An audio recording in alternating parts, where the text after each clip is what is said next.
So now we will see some examples of financial asset and liabilities or equity. We will have to see whether the given examples are financial assets or equity or financial liabilities. I have created a chart on left side so that you can compare and understand whether the same falls in either category. So if we see inventory, is it a contractual agreement with anyone or is it just an asset? So inventory, when kept in your stock, I don't think it is a contractual agreement on its own, so it will not be even applicable in this definition. So we can say inventory is not a financial instrument at all. Perpetual debt. Perpetual debt sounds like आपने किसी से आपने loan लेके रखा है which will be repayable may be at the time of winding up. So perpetual debt अगर किसी से आपने लोन लेके रखा है तो does it sound like a contractual agreement? I think yes. So what do you think it should be treated as financial asset or financial liability or equity? Definitely it's not financial asset. It can be either financial liability or equity. So what do you think? Can it be treated as equity?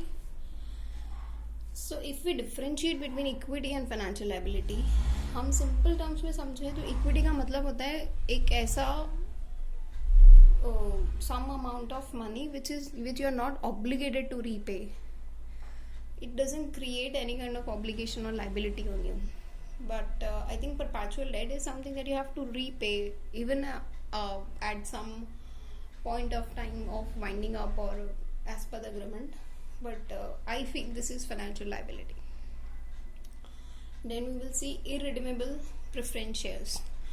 Please note, whenever it comes to preference shares, don't treat preference shares and dividend on same terms without checking out the instructions. So for now we will be talking just about the preference share principles, ignoring the dividend. For dividend we will have discussion in future. Irredeemable preference shares means the entity is not under obligation to redeem it, or we can say it is redeemable at the option of issuer. So in both the cases it sounds like it's not a financial liability. We can treat it as an equity. However, please note that in India irredeemable preference shares जैसी कोई चीज़ allowed नहीं है for now. So irredeemable preference shares or preference shares redeemable at option of issuer, both shall be treated as equity. Now creditors and debtors, they give you the right to take money or to generate cash. If they are creditors, then you have the obligation to pay cash, and if they are debtors, you have the obligation to receive cash. In both cases, this is a financial asset or liability. I think you can understand the minor difference between them. Then comes prepaid expenses. So what do you think? It is a financial asset or financial liability? Or none of that? So first point we will see is whether prepaid expense is a contractual agreement. I think yes, because two parties are involved in that. You have advance paid some of the expenses which were due later on. So this is a contractual agreement. But what are you going to receive in exchange of that? Will we receive any cash or some kind of financial asset in exchange of prepaid expenses, or we shall receive some kind of services? I think the second option is correct. We will receive some kind of services. So therefore it does not fall in category of financial instrument. I hope you understand. For being a financial instrument, you should be obligated to pay cash or any kind of financial asset, or you should have a right to receive cash or some kind of financial asset in exchange of that contractual agreement. So therefore, since in case of prepaid expenses we will receive some services and not any kind of cash or financial asset, therefore we are treating this as an asset and not a financial instrument.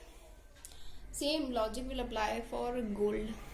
Gold and inventory, if you compare, are something have something similar in them. Inventory in itself is not a contractual agreement.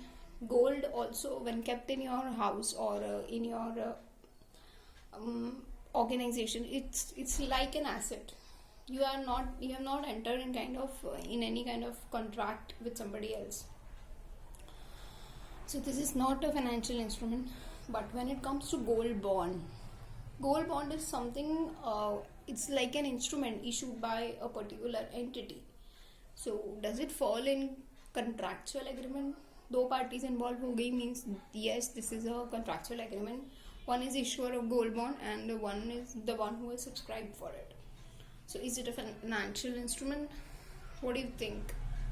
From the point of view of issuer, it shall be the financial liability, and from the point of view of subscriber, it shall be the financial asset. So yes, it is a financial instrument.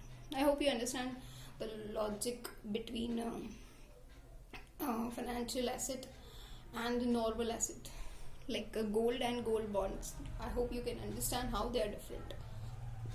Now, warranty obligation. It is a little different.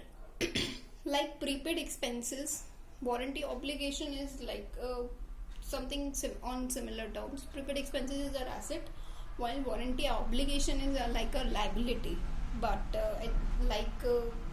previous case, we shall be giving some kind of services for fulfilling the warranty obligation. Are we liable to pay any cash?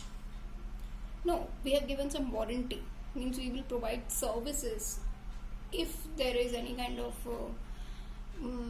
errors or mistakes in the asset we have sold.